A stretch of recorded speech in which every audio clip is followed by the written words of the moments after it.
Hello everyone, welcome back to my channel. আমি অপর্ণা। আজ আপনাদের সামনে একটা রেসিপি নিয়ে এসেছি, সেটি হলো পুঁই শাকের ফল দিয়ে চিংড়ি মাছ। এটা অনেকেই খেতে পছন্দ করেন, আবার অনেকে পছন্দ করেন না, কিন্তু রেসিপিটি খুব হেলদি এবং টেস্টি। আমি ঘরে থাকা কিছু উপকরণ এবং অল্প তেল মশলায় রেসিপিটি আপনাদের সামনে তুলে ধরবো। তার জন্য বাজার থেকে কিছু চিংড়ি মাছ কিনে নিয়ে এসেছি, আর আমার কাকুর ছাদে পুঁই শাকের ফলগুলো হয়েছিল, সেগুলো তুলে নিয়ে এসেছি। তুলে নিয়ে এসে সেগুলোকে কেটে ধুয়ে ভালো করে পরিষ্কার করে নিয়েছি। আর 5 থেকে 6টা চেরা কাঁচা লঙ্কা আর 2টো ছোটো সাইজের আলু ছোটো ছোটো করে পাতলা করে লম্বা লম্বা করে কেটে পরিষ্কার করে ধুয়ে নিয়েছি। আর নিয়ে নিয়েছি 3 থেকে 4টে শুকনো লঙ্কা, আর 10-12 কোয়া রসুন কুচি, আর 2টো ছোটো পেঁয়াজ কুচি। আর চিংড়ি মাছগুলোকে ভালো করে কেটে ধুয়ে পরিষ্কার করে নিয়ে নিয়েছি।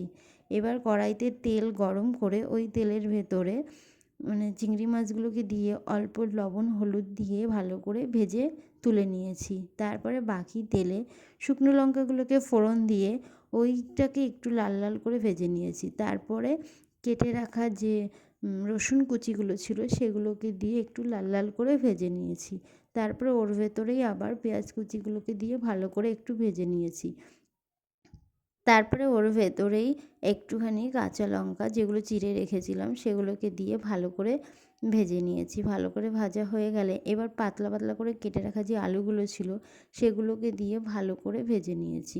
ভালো করে ভাজা হয়ে গেলে এবার কেটে রাখা পুঁই শাকগুলোকে পুঁই শাকের ফলগুলোকে দিয়ে ভালো করে একটুখানি কষিয়ে নিতে হবে। ভালো করে কষাতে হবে। তারপরে ওর ভেতরে পরিমাণ মতো লবণ আর হলুদ দিয়ে ভালো করে কষিয়ে নিতে হবে। ভালো করে কষানো হয়ে গেলে যতক্ষণ না পুঁই শাকের ফলগুলো সবুজ ছিল, একটু রঙটা চেঞ্জ হবে, ততক্ষণ কষাতে হবে। কষানো হয়ে গেলে এবার আগে থেকে ভেজে রাখা চিংড়ি মাছগুলো ওর মধ্যে দিয়ে দিতে হবে। দিয়ে এবার আরেকটু ভালো করে কষিয়ে নিতে হবে।